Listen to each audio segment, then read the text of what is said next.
What do you think? Because it's a recent controversy of Andrew Tate, and that he, I think in the past, ran a camming business, and he's being accused of sex trafficking.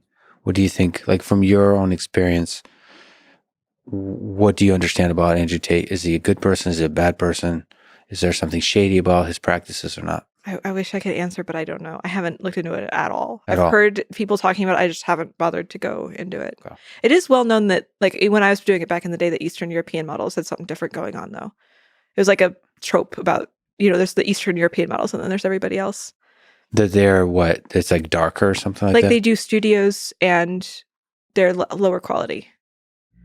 Which means what? Like studios are, you go into like a warehouse and then they have set up a little like things that replicate bedrooms, but they're just like stalls.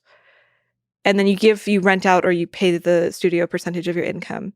And you can tell when something looks like a studio. It's like a type of background that if you're like watching enough, it kind of starts to, you notice the patterns.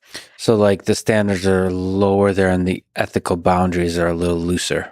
Yeah. How people are treated. It's I never heard anything about the ethical side. I just knew that it was like lower quality. Like the girls seemed like they were less into it and like cared less. How does this all interplay with like sex trafficking?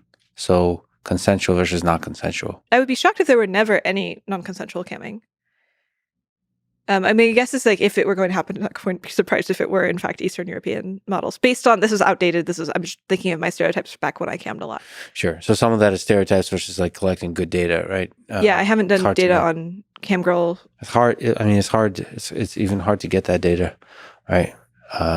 But obviously a really important problem. There's a method that I'm trying that I really like. I designed a survey type, which is like asking people who you know. Yeah. Like, who do you know who's done this? And you tell me like, oh, do you know anybody who's a doctor? Do you know anybody who, has had cancer or like smokes or...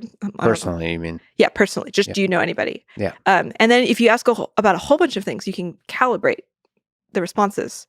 So like, that's really interesting. If your population, 20% of them know doctors, and then you know the actual amount of doctors, then you can tell like how this is corresponding. Like, what is the visibility of doctors? So you can reconstruct the graph. Basically, yeah. And we can do this with sex trafficking. And of course, people are going to be like, well, sex trafficking is not visible.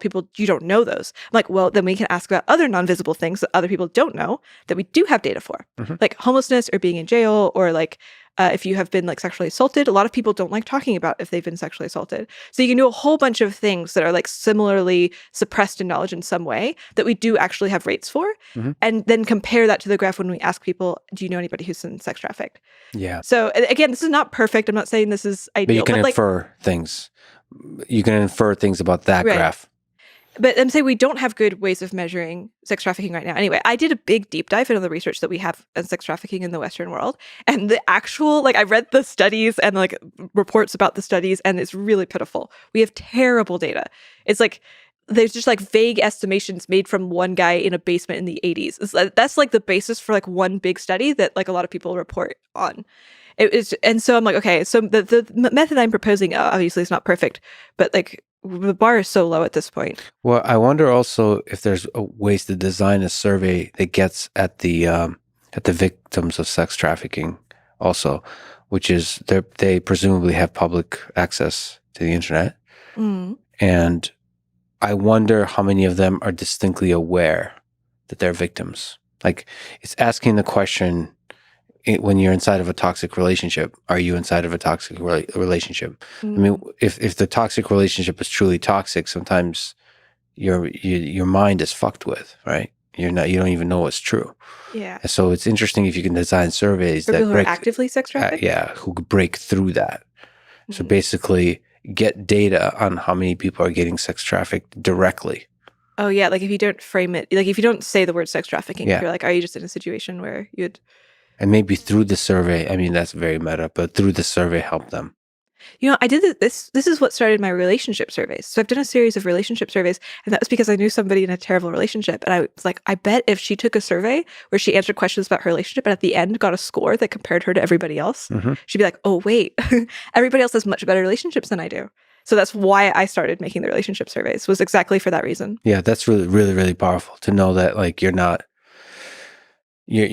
crazy for thinking this is a bad relationship. Right. Or I think like the actual question is like, could you do better if you broke up?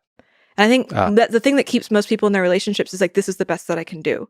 right. And like, this is normal. And if it were normal, I would say that they are right. Like, if you live in a culture where everybody is abusing their people in their relationships, then yeah, what are you going to do? Break up and then just be alone for the rest of your life? Most people don't want to do that. But now comparing yourself to to the average is good to know. Yeah. To know, No, your options are. or at least understand it, because being normal is not always, like this conversation is not always great. Meaning this conversation is anything but normal.